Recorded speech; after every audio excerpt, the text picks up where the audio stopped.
하겠습니다. 오늘 우리에게 주시는 하나님 말씀은 사도행전 19장 8절부터 20절까지 말씀입니다. 신약성경 220면에 있습니다. 사도행전 19장 8절부터 20절까지 말씀. 우리 한 절씩 나누어서 읽겠습니다. 옆 사람 소리를 잘 들어가면서 같이 이렇게 보조를 맞춰서 우리가 읽는 것이 좋을 것 같아요. 그렇게 하시기 바랍니다. 8절부터 20절까지. 바울이 회당에 들어가 석 달 동안 담대히 하나님 나라에 관하여 강론하며 권면하되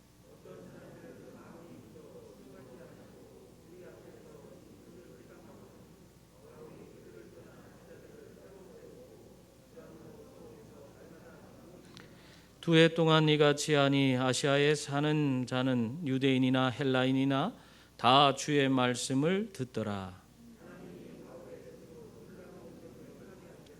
심지어 사람들이 바울의 몸에서 손수건이나 앞치마를 가져다가 병든 사람에게 얹으면 그 병이 떠나고 악귀도 나가더라.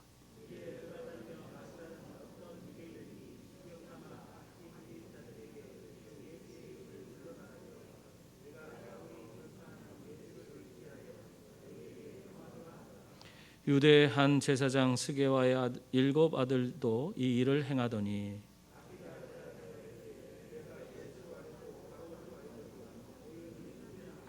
악귀 들린 사람이 그들에게 뛰어올라 눌러 이기니 그들이 상하여 벗은 몸으로 그 집에서 도망하는지라.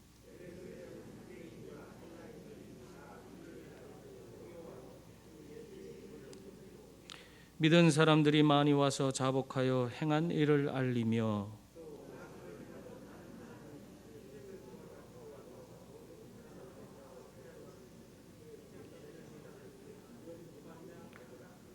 다 같이 읽겠습니다. 이와 같이 주의 말씀이 힘이 있어 흥왕하여 세력을 얻으니라.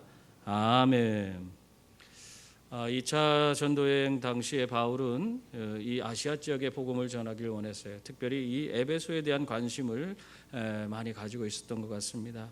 그러나 성령 하나님께서 강권적으로 이 바울을 인도하심으로 그는 아시아 사역을 멈추고 유럽 지역 마게도냐 지역으로 건너가서 복음을 전할 수밖에 없었습니다.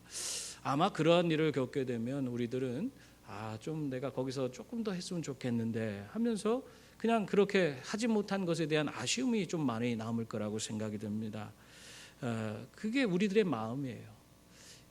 그런데 우리가 그때 남아서 뭔가 했어도 여러 가지 하나님 앞에 영광 돌릴 만한 그런 일들을 했겠지요. 그러나 하나님의 계획, 하나님께서 우리를 통해서 이루고자 한 그 크고 원대한 일들을 우리가 안다면 우리가 그것은 조금 아쉽더라도 얼마든지 과감히 내려놓고 떠날 수가 있는 것입니다.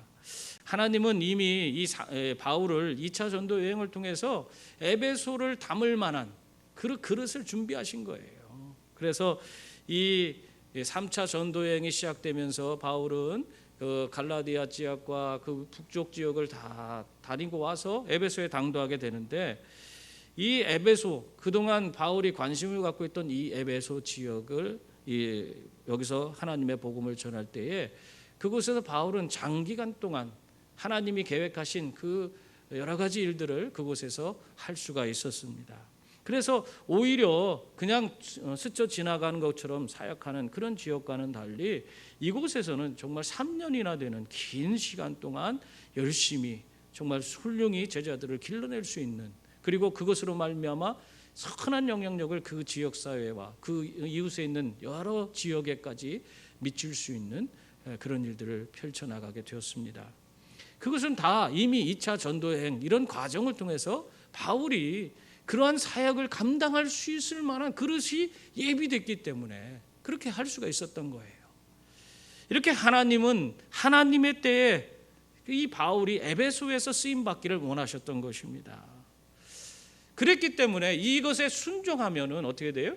우리가 하나님의 뜻에 순종하고 하나님 때에 하나님 일을 감당하면 거기에서는 정말 말로 표현할 수 없는 아름다운 그런 열매들이 맺히게 되는 거예요.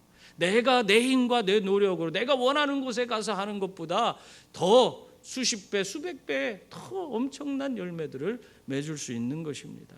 여러분, 이 바울은요, 이 에베소를 중심으로 해서 요한계시록에 등장하고 있는 7교회를 세웠고, 또 이 골로새와 히에라볼리, 라오디게 지역에 수많은 그런 기독교 공동체를 거기서 세울 수가 있었습니다. 엄청난 역사를 감당할 수 있었던 겁니다. 여러분, 그러기 때문에 우리는 항상 하나님의 때에 하나님의 방법으로 우리에게 주어진 그 사명을 감당하기 위해서 수고하는 그런 분들이 다 될 수 있기를 바랍니다. 크게 하나님이 주시는 더 큰 은혜와 복을 누리는 길인 줄 믿습니다. 그래서 우리들은 다른 거 필요 없어요. 우리 믿음의 사람들은 하나님의 뜻이 무엇인지, 그게 가장 중요한 거예요. 하나님 뜻이 무엇인지를 찾고, 그리고 하나님의 때를 기다리면서 우리가 정말 인내하면서 믿음의 삶을 살아가는 그런 자들이 되어야 하는 것입니다. 그렇게 할 때에 우리가 항상 좋은 결과를 맺을 수 있어요. 만약에 내가 앞서면 어떻게 됩니까? 여러분, 그런 경우 겪어보잖아요. 내가 하나님의 뜻이 아닌데, 또 하나님의 때가 되지도 않았는데 내가 앞서다 보면은 제대로 그 일을 제대로 우리가 완성해 가지도 못하고 오히려 일을 그르치는 그런 어리석은 자가 될 때가 너무나 많아요. 우리가 좀만 기다렸으면 더 효과적으로 하나님의 그런 위대한 일들을 이룰 수 있는데, 우리가 앞서다가 그만 그르치게 되는 일이 얼마나 많습니까? 그런 일을 겪게 되는 거예요. 그러므로 여러분, 우리의 삶의 진정한 주인이시고 우리의 모든 사역을 이끌어 가시는 우리 하나님께 정말 우리의 인생을 맡기고 그분의 때를 기다리면서 살아가는 그런 분들이 다 될 수 있기를 바랍니다. 이 바울은 에베소에서 이 첫 사역을 시작했을 때에 어떤 사람들을 만났어요? 그곳에서 요한의 세례만을 아는 12명쯤 되는 그런 제자들을 만났어요. 그 사람들을 만나서 예수 그리스도에 대해서 가르치고 그들에게 예수 그리스도로 말미암아 주어지는 그 예수 그리스도 이름으로 세례를 그들이 받게 그렇게 만들어 주었습니다. 뿐만 아니라 그들에게 안수했을 때 그들 모두에게 성령이 임해서 그들이 방언도 하고 예언도 하게 되었다. 성령 세례도 이들이 받게 된 거예요. 여러분, 이렇게 하나님의 뜻을 따라서 하나님의 때에 하나하나 감당할 때에는 이렇게 모든 것이 순리대로 하나님의 위대한 역사가 나타나고 그 모든 것이 이루어져 가는 사실을 우리는 볼 수가 있는 것입니다. 이렇게 첫 번째 사역을 아주 기분 좋게 하나님의 위대한 역사를 경험하면서 이렇게 감당했습니다. 그 다음에 이 두 번째로 바울이 그 에베소 지역에서 한 일이 뭡니까? 회당에 들어갔어요. 이제는 회당에 들어가서 그곳에서 하나님의 복음을 전하기 시작했습니다. 장장 다른 곳에서는 데살로니가 같은 데서는 3주 정도밖에 하나님의 복음을 전하지 못했잖아요. 그런데 이 지금 에베소에서는 회당에서 복음을 전하는데 석 달 동안 3개월 동안이나 그곳에서 정말 최선을 다해서 열심히 하나님의 복음을 바울이 전할 수가 있었습니다. 정말 이 모든 것이 다 어떻게 보면은 하나하나 하나님의 인도하심이에요. 이렇게 하나님께서 인도하심을 따라서 할 때에 모든 것이 이렇게 다 합력하여 손을 이루게 되는 것입니다. 그런데 이렇게 열심히 전했는데도 결과는 어땠을까요? 결과는 우리의 생각대로 되지 않아요. 결과는 그 모든 것은 우리가 하나님 편에 맡기는 게 좋습니다. 오늘 이 에베소에서도 3개월 동안이나 회당에서 열심히 하나님의 복음을 전했지만 정말 그곳에 있는 사람들의 반응을 살펴보면은 생각과는 전혀 다른 반응이 나타났습니다. 8절과 9절입니다. 바울이 회당에 들어가 석 달 동안 담대히 하나님 말씀에 관하여 강론하며 권면하되 어떤 사람들은 마음이 굳어 순종하지 않고 무리 앞에서 이 도를 비방하거늘 바울이 그들을 떠나 제자들을 따로 세우고 두란노 서원에서 날마다 강론하니라. 아멘. 이 바울이요 정말 석 달 동안 회당에서 최선을 다해서 그곳에 있는 자기의 친족들 유대인들을 위해 정말 하나님 복음을 강론했습니다. 열심히 그들에게 권면까지 해가면서 정말 그들이 믿을 수 있도록 최선을 다해서 모든 설명을 성경을 들어서 하나하나 일깨워주면서 열심히 가르쳤어요.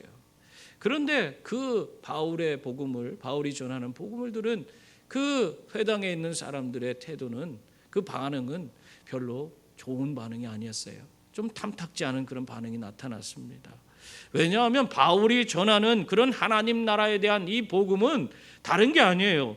유대인들이 정말 하나님 나라에서 그토록 고대하고 있고 그것을 소망하고 살아가지만은 그 하나님 나라가 성경에서 예언된 메시아를 통해서 이루어지는데, 그 메시아가 예수 그리스도라는 그것을 전하는 바울의 메시지에 이들이 그것을 받아들이지 못해서 마음이 굳어버린 겁니다. 이게 예수를 우리가 믿는 것이요, 이게 쉽지 않아요. 이 예수 그리스도를 정말 내 삶의 나의 구주와 나의 하나님으로 내가 받아들이는 거, 이게 정말 하나님의 은혜입니다. 그게 쉽지 않아요. 오늘 이 에베소에 있는 이 회당에서 있던 사람들은 그 예수 그리스도를 자신들의 메시아로 받아들일 수가 없었기 때문에 그 어떤 사람들은 그 마음이 굳어버렸고, 그리고 또한 어떤 사람들은 심지어는 비방하기까지 했다. 성경은 그렇게 우리에게 말하고 있습니다. 이 에베소에 대한 그런 이미지는 바울에게 있어서 아주 좋은 그런 이미지를 갖고 있었어요. 우리가 2차 선교여행 그 마지막 부분에 에베소에 들렀을 때, 그가 회당에 쫓아가서 다른 사람 쉴 때 회당에 쫓아가서 하나님 복음을 전했어요. 이 바울이 그렇게 전했을 때 거기 있는 에베소에 있는 사람들이 어떻게 했어요? 떠나가지 말기를 막 바라면서 그를 붙들고 더 있어달라고 그렇게 부탁을 했습니다. 그런데도 일정이 있었기 때문에 바울이 거기서 떠나서 다시 예루살렘으로 가고 그리고 안디옥으로 갔습니다마는, 이 그들이 그 바울을 정말 그 바울이 전해주는 그 복음을 사모해서 그들을 바울이 떠나지 않기를 바라고 그에게 간절히 부탁하던 그런 사람이었어요. 그렇기 때문에 바울이 생각할 때는 이 에베소는 정말 좋은 마음을 가진 사람들, 이 복음을 들을 만한 그런 마음을 가진 사람들이구나, 뭐 그런 생각을 갖고 있지 않았겠어요? 그런데 정작 이 에베소에 와서 3개월 동안이나 3주도 아니고 3개월 동안이나 열심히 하나님의 복음을 전했는데 그들이 자꾸 이해를 못하는 거예요. 그래서 기간이 길어지는 거예요. 더 열심히 막 그래서 더 권면하고 더 그들에게 이 복음을 전하기 위해서 애를 쓴 겁니다. 바울이 그렇게 했어요. 그런데도 불구하고 그들의 마음은 굳어져 버렸고 오히려 비방까지 했다, 그렇게 말하고 있습니다. 여러분, 사람은 겪어봐야 된다, 그런 말이 있어요. 우리가 처음에는 이 사람 좋은데 첫 이상 너무 괜찮다 이렇게 생각하지만은 겪어보고 나면은 그게 아니다, 이런 생각이 드는 경우가 많아요. 그래서 성경에서도 사람에 대해서 외모로 사람을 취하지 말라, 그런 말을 하고 있는 거예요. 우리가 겉만 보고 판단하는 것이 얼마나 어리석고 그릇된 그런 판단을 내릴 수밖에 없는지를 다 아시기 때문에 우리에게 사람의 외형만을 보고 겉만 보고 판단하지 말라고 그렇게 말하고 있는 것입니다. 그러므로 여러분들의 삶에서 정말 사람들을 대할 때 첫인상 갖고 다 판단하고, 또 어떤 사람과 잠시 만났을 때 그 안 좋은 조금 인상이 있다고 해서 그것 때문에 사람들 외면하고 받아들이지 못하고 사는 그런 어리석은 자가 되서는 안 돼요. 우리가 주님의 마음으로 모든 이들을 품고 함께 서로를 알아가는 그런, 좀 오랜 동안 서로를 알아갈 수 있는 그런 분들이 다 될 수 있기를 바랍니다. 어떤 백인 배우가 두바이로 공연을 갔어요. 그래서 한 호텔에 묵으면서 거기서 공연을 준비하고 있었는데, 이 공연 담당자가, 그것을 이제 개최하는 그 공연 관계자가 전화를 했어요. 지금 운전기사를 보낼 테니까 그 차를 타고 공연장으로 오시라고 그렇게 부탁을 했습니다.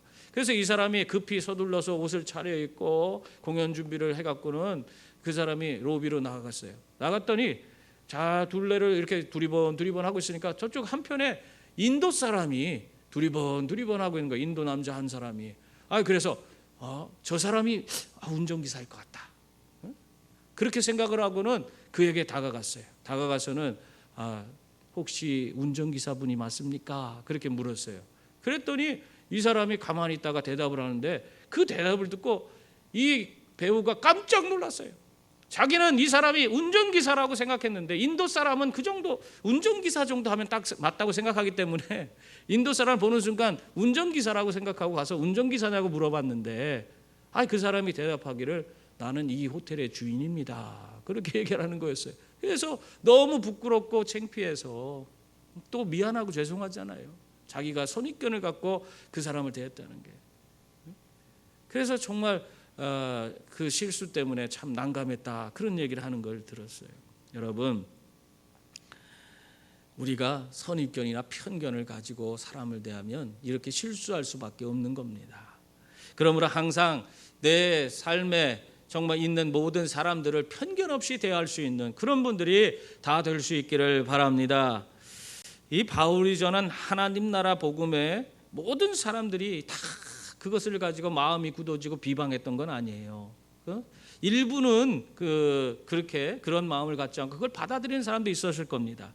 그러나 대다수의 사람들이 이 바울이 전한 그 복음에 대해서 반감을 갖고 다 마음이 굳어버렸어요. 이 다친 마음에 아무리 바울이 열심히 복음을 전해도 그것이 씨가 떨어져서 싹을 낼 수가 있습니까? 싹을 낼 수가 없어요. 마음이 굳어버리면 아무리 좋은 말씀을 전해준다 해도 그것을 그 마음에 부딪혀서 다 그냥 떨어져 버리고 마음에 그것이 받아들여지지가 않기 때문에 아무 소용이 없는 것입니다. 그런 사람은 저 하나님 말씀을 순종하려고 해도 할 수도 없는 거예요. 말씀이 받아들여지지가 않는데 어떻게 순종할 수가 있겠습니까? 오늘날 교회 안에서도 이러한 일이 비일비재하게 일어납니다. 목회자와의 관계가 좋지 않을 때 우리 성도님들이 목회자와의 관계가 좋아야 되는데 그렇지 못하면은 아무리 설교를 들어도 그것이 은혜가 되지 않아요. 내가 받아들이질 못해요. 인간적인 소리로밖에 안 들리는 거예요. 또 우리끼리도 관계가 소원해지고 서로가 그 문제가 생기면 관계에 문제가 생기면은 똑같아요. 예배할 때 예배가 기쁘지 않습니다. 같이 앉아서 예배드리기 때문에 그것이 불편한 것이 되는 거예요. 그리고 이 하나님의 말씀도 곡해해서 들을 때가 많아요. 이거는 저 사람이 들어야 되는데 아이고 이거는 우리한테 하는 얘기인가 보네. 목사님 저쪽 편인가 보다. 뭐 이렇게 하면서 그것을 가지고 곡해하는 경우가 얼마나 많은지 몰라요. 이런 사람들이 하나님의 말씀을 듣고 순종할 수 있습니까? 순종하지 못해요. 오히려 그런 사람들은 이 교회 공동체에 오히려 상처만을 입히고 하나님의 일들을 가로막는 그런 자들이 되는 것입니다. 정말 안타까운 일이에요. 그래서 이 바울의 복음에 반감을 갖고 마음이 굳은 이 사람들은 순종하지 못할 뿐만 아니라 더 나아가서 이제는 사람들 앞에서 이 복음에 대해서 비방하는 적극적인 그런 행동까지 보이게 되는 것입니다. 여러분, 자꾸 점점 악해져요. 관계가 나빠지고 말씀이 우리의 삶에 제대로 받아들여지지 못하면은 그 사람은 점점 더 사람이 정말 이렇게 악해지는 그런 모습을 볼 수 있어요. 그래서 오히려 더 적극적으로 이제는 마음이 굳어서 받아들이지 못하는 수준에서 벗어나서 이제는 어떻게 해요? 그 모든 것에 대해서 불평불만하고 비방하는 그런 자리까지 나아가게 되는 것입니다. 여러분은 이러한 어리석음에 빠지지 않기를 바랍니다. 하나님을 대적해서 이길 수 있는 사람이 어디 있어요? 하나님 이길 수 있어요? 이길 수 없어요. 우리가 하나님 앞에서 온전한 그런 행동을 보이지 못하고 하나님을 대적해봤자 오히려 하나님의 진노만이 우리의 삶에 임할 뿐입니다. 그렇기 때문에 그런 것을 행해서는 안 돼요. 이렇게 회당에서 3개월 동안 하나님의 복음을 전했지만 이 유대인들, 그 회당에 있던 유대인들의 마음이 굳어서 정말 이들이 그 하나님 말씀에 순종하지도 못하고 비방하는 그런 자들이 다 되어서 바울은 더 이상 그곳에 머물 수가 없었습니다. 그래서 그때 같이 성령 받은 12명의 제자들과 또 하나님의 일부의 하나님의 복음을 받아들인 그 사람들을 데리고 따로 세웠다. 성경에 보면 따로 세워서 두란도 서원에서 날마다 가르쳤다. 그렇게 말씀하고 있는 거예요. 그래서 함께 할 수 없었기 때문에 이렇게 따로 해서 하나님의 말씀을 새롭게 잘 받아들이는 사람들을 따로 세워서 가르쳤다는 것입니다. 근데 여기서 독특한 것은 바울이 하나님의 복음을 가르치는 이런 일을 이 두란노 서원에 와서는 날마다 행하는 것으로 이렇게 나오고 있어요. 이제까지 다른 사역지에서 돌아다니면서 바울이 사람들을, 특별히 예수를 믿은 그 사람들을 구별해서 그들을 위해서 성경 공부를 날마다 시킨 적이 있습니까? 다른 선교지에서는 그러한 모습을 찾아볼 수 없는데 이 에베소에서만큼은 독특하게도 그 예수를 잘 믿는 그 성령 받은 사람들을 따로 모아서 두란노 서원이라는 곳에서 장장 2년 동안이나 집중해서 말씀을 가르치는 이런 일이 주어진 것입니다. 오늘 10절 말씀 보세요. 거기 보면 두 해 동안 이같이 하니 아시아에 사는 자는 유대인이나 헬라인이나 다 주의 말씀을 듣더라. 2년 동안 날마다, 이게 그냥 일주일에 한 번이 아니에요. 날마다예요. 날마다 말씀을 이 사람들을 데리고 가르쳤던 것입니다. 이러한 과정을 통해서 이 하나님 말씀에 헌신된 이 사람들이 변화되기 시작했어요. 그 삶이 완전히 달라지고 그들의 삶에서 정말 하나님의 말씀에 대한 순종이 그들의 삶에 순종하는 그런 모습들이 나타나기 시작했습니다. 놀라운 변화가 일어난 거예요. 여러분, 우리의 삶의 변화가 일주일에 한 번씩 신앙생활 한다고, 교회에 와서 예배 드린다고 변화될 것 같아요? 물론 변화되는 사람도 있을 수 있습니다. 그런데 그렇지 않아요. 우리가 하나님 말씀에 정말 우리의 시간을 따로 내서 열심히 집중해서 정말 여기 에베소 교회인들처럼 날마다 하나님 말씀 붙들고 그 말씀을 정말 내 삶에 그것을 새기며 그것의 말씀을 붙들고 순종하는 삶을 우리가 살아갈 때에 우리의 삶이 조금씩 변해가는 거예요. 일순간에 완전히 변하는 그런 경우 없어요.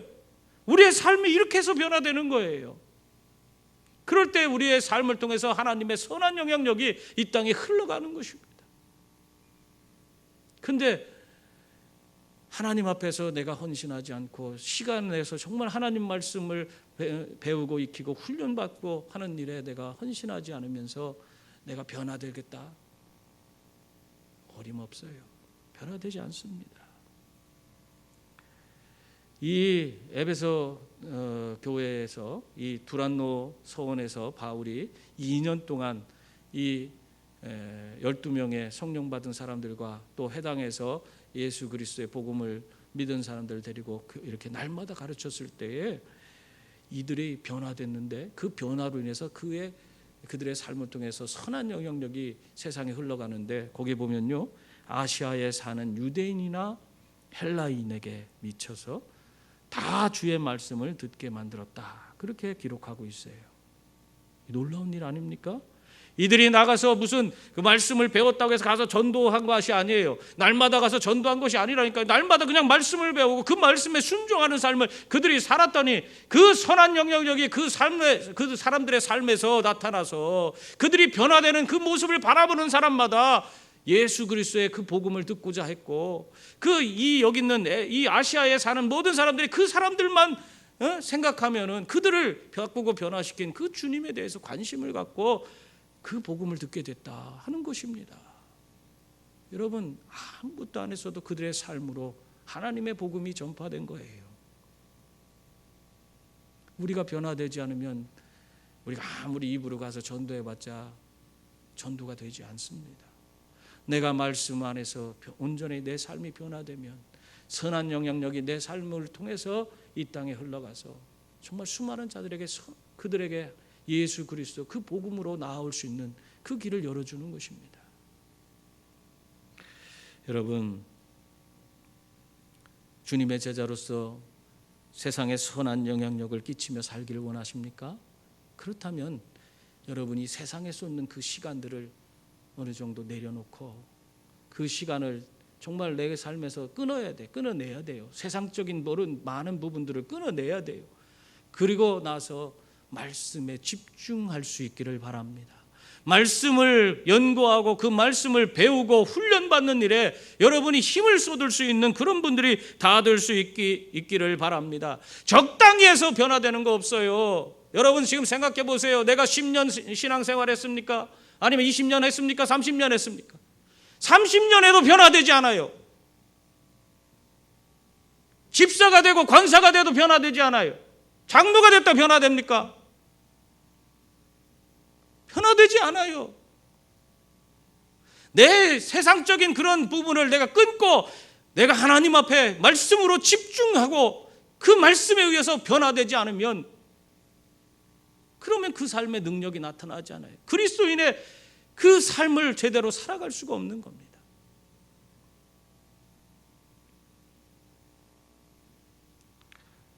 여러분, 이렇게 정말 내가 말씀 앞에 집중해서 말씀 배우고 훈련받는 그 일에 내 시간을 할애하고 거기에 정말 집중해서 선한 영향력이 우리들을 통해서 이 땅에 흘러가도록 만드는 그런 분들이 다 될 수 있기를 바랍니다. 특히 우리 교회의 항존직들은 말씀에 헌신하는 분들이 되셔야 돼요. 말씀 배우는 일에 정말 기회만 있다면 적극적으로 시간을 할애해야 됩니다. 내가 진짜 그것을 세상적인 그런 시간, 내가 그냥 세상에 관심 갖고 있는 그 부분을 내가 끊고 그렇게 말씀 배우는 일에 헌신해야 돼요. 그래야지 변화될 수 있고 또 그래야지 이 몸된 교회를 잘 감당하고 세워갈 수가 있는 것입니다. 또한 뿐만 아니라 우리 항존직들은 정말 교회 안에서 말씀을 그렇게 배울 뿐만 아니라 그 모든 예배에도 적극적으로 여러분들이 앞장서서 참여하고 신앙의 본을 보이는 그런 삶이 되어야 돼요. 항존직들이 뭐 하는지 모르겠어요.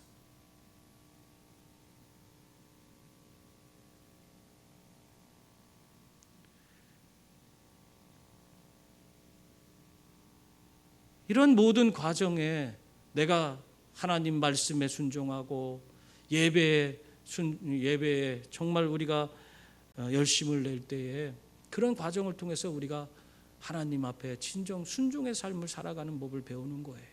하나님의 사람으로 능력 있는 그리스도인의 삶을 살아갈 수 있는 그런 자들이 되는 것입니다.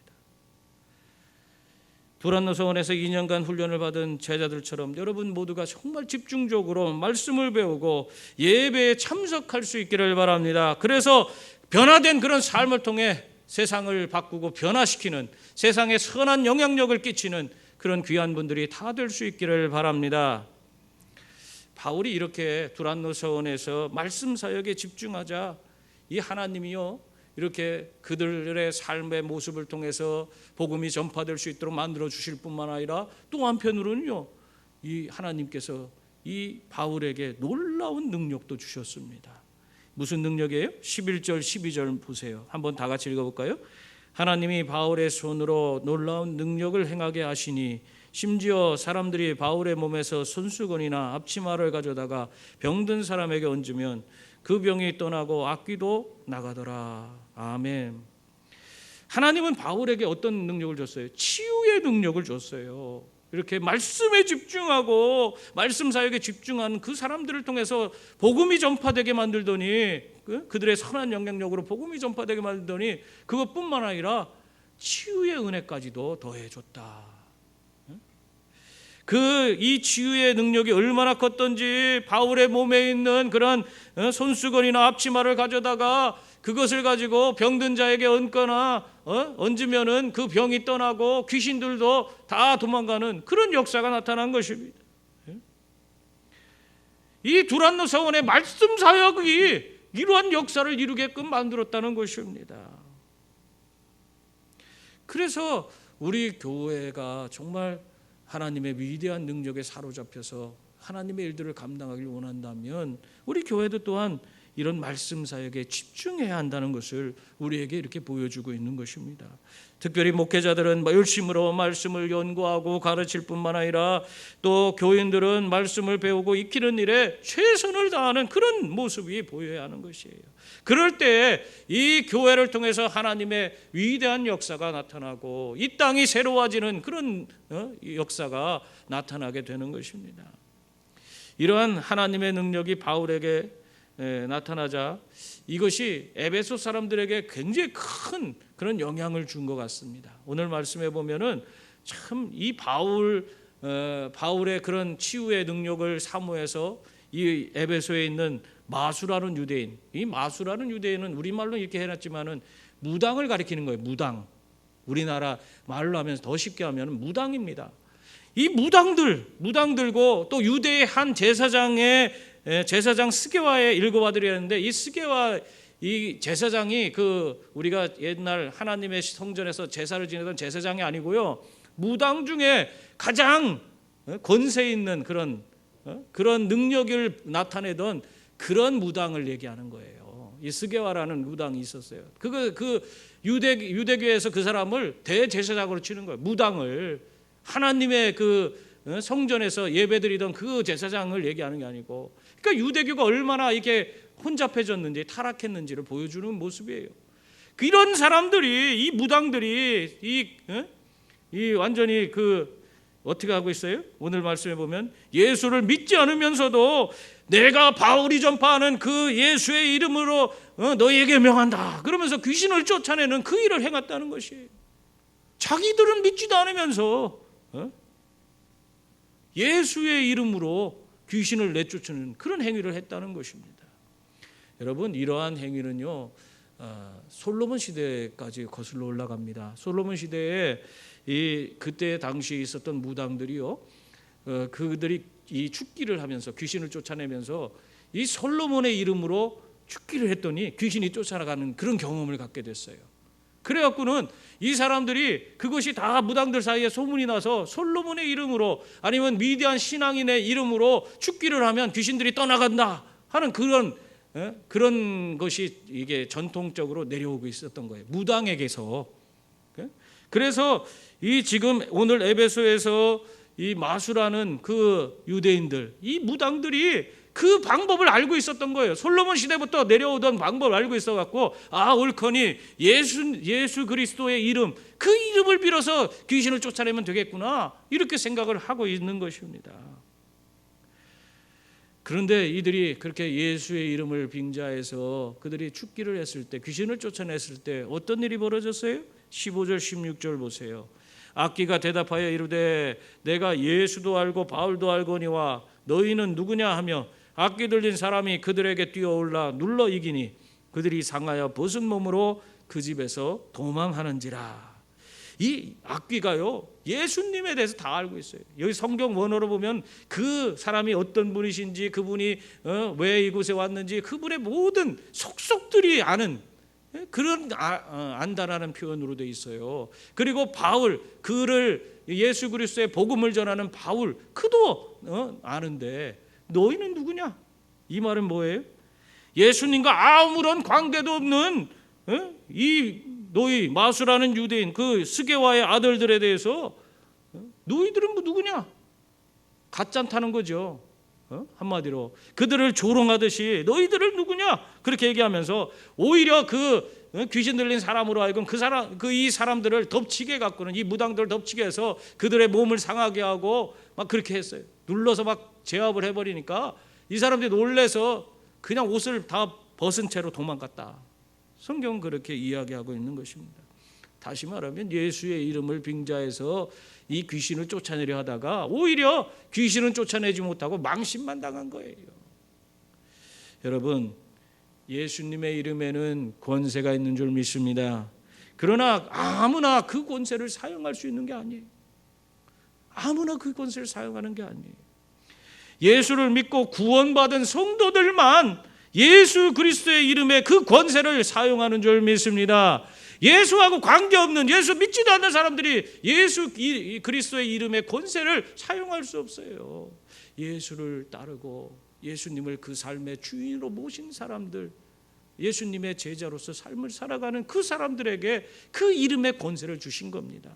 요한복음 16장 24절에 보면 지금까지는 너희가 내 이름으로 아무것도 구하지 아니하였으나 구하라 그리하면 받으리니 너희 기쁨이 충만하리라. 예수님이 그렇게 말씀하셨어요. 내 이름으로 구하라 그러면 너희 기쁨이 충만하리라. 우리 예수를 따르는 그 제자들에게 하신 말씀이에요. 우리들에게는 그 권세가 우리의 것이에요. 예수 이름의 권세가 우리의 것입니다.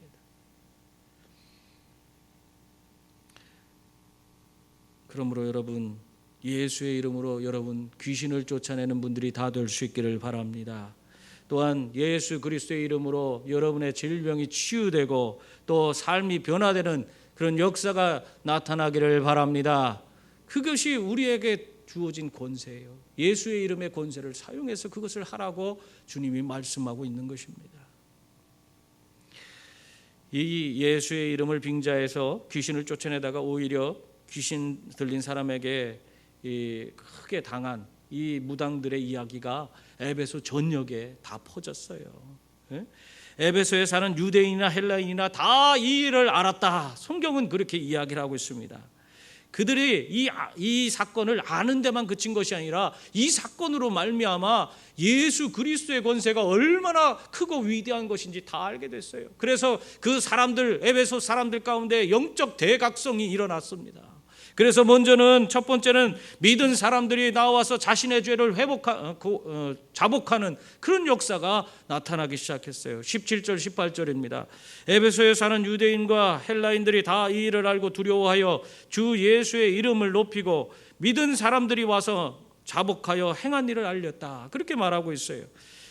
여러분, 예수를 믿었는데 그 예수를 믿었지만 그 과거의 죄악된 삶을 제대로 청산하지 못한 사람들이 많이 있었던 거예요. 예수를 믿긴 믿었어도 옛날 우상을 숭배하던 그 자리, 아데미 신상 그 성전에 가서 행음도 하고 아주 그런 세상적인 그런 것에 그냥 아랑곳하지 않고 죄를 짓고 살던 사람들이 많았던 것입니다. 이 사람들이 또한 무당들에게도 쫓아가서 점치고 부적도 얻고 하는 그런 일들을 다 행했던 것이에요. 예수를 믿는 사람들 가운데 이런 일이 있었던 거예요. 여러분, 우리 가운데는 없습니까? 예수를 믿었는데도 우리가 이사를 하려고 하면은 막 손 없는 날 따지고 이런 사람들이 너무나 많아요. 그날 이사하면 안 된다고요. 손 없는 날 이사해야지 괜찮다고. 나도 많이 들었어요. 그리고 예수를 믿는데도 불구하고 어디 유명한 무당한테 갖고는 부적 얻어다가 남편 옷단 따갖고는 옷 속에다 숨겨서 박음질해 놓고 베개 속에다가 숨겨놓고 그런 사람들이 있어요. 예수를 믿는데도 불구하고 그런 짓을 하는 사람들이 있단 말이에요. 근데 이 귀신이 이 예수 그리스도의 권세로 권세가 얼마나 큰지를 깨닫게 된 이 에베소에 믿은 사람들이 이제는 자신들의 잘못을 깨닫고 와서 자신들의 그런 모든 잘못을 자백하고 회개하는 그런 역사가 나타난 것입니다. 이 사람들이 주술적인 그런 갖고 있던 그런 모든 부분들도 다 여기서 갖고 나와서 해결했다고 보는 겁니다. 이것이 변화의 시작이에요.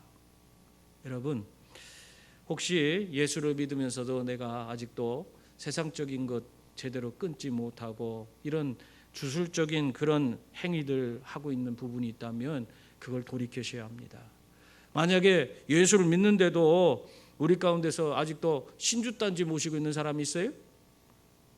내가 우리 예전에 교인들 가운데 신주단지 모시는 분들이 있어서 그것을 제가 자기 힘으로는 도저히 무서워서 제거를 못한다고 하더라고요. 그래서 제가 가서 그걸 가져왔어요. 이렇게 하얀 도자기에다가 쌀을 가득 채워놨더라고.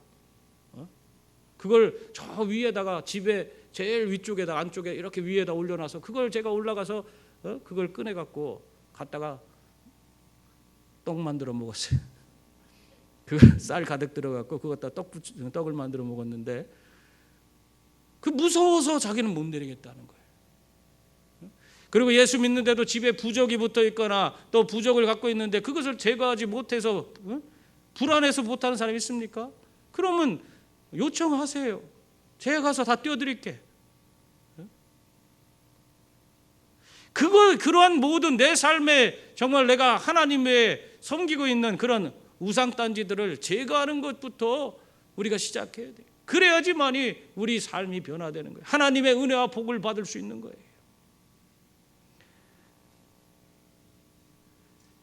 이렇게 사람들이 정말 자신의 잘못을 깨닫고 회개하는 그런 일이 먼저 벌어졌고요. 두 번째는 어떤 일이 벌어졌냐면 믿지 않는 사람들, 특별히 오늘 여기는 마술을 행하는 유대인들, 마술을 행하던 이 무당들이 자신들이 사용하던 그 책을 가지고 나와서 불사르는 그런 일이 벌어진 거예요.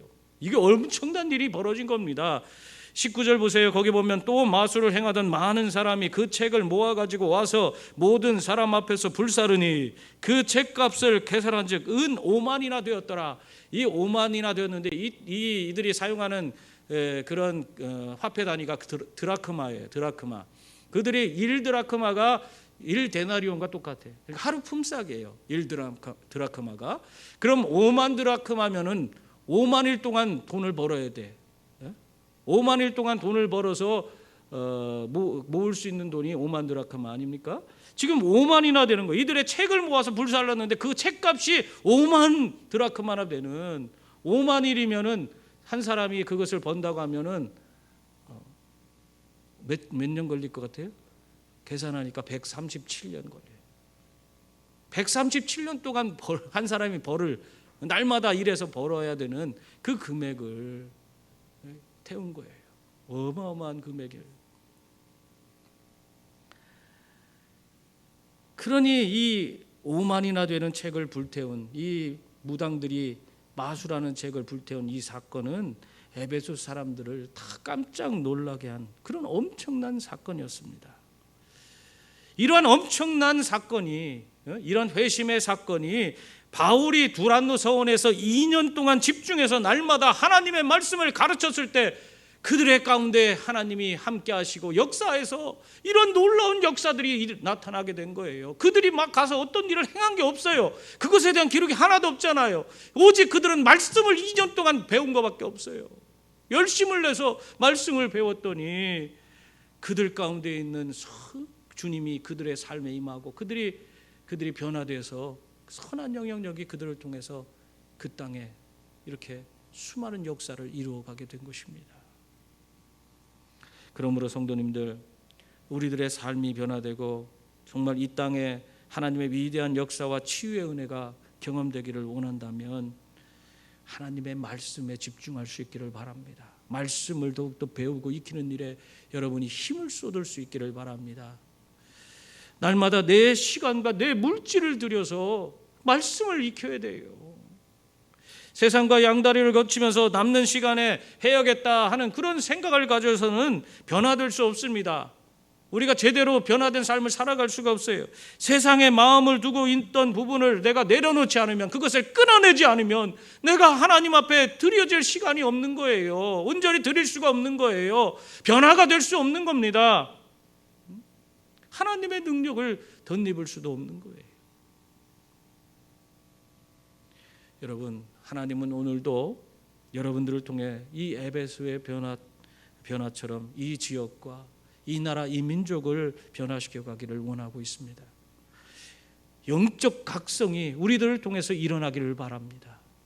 또 우리 교회가 이 두란노 서원처럼 말씀 사역에 집중해서 선한 영향력을 끼치는 그런 교회가 될 수 있기를 바랍니다.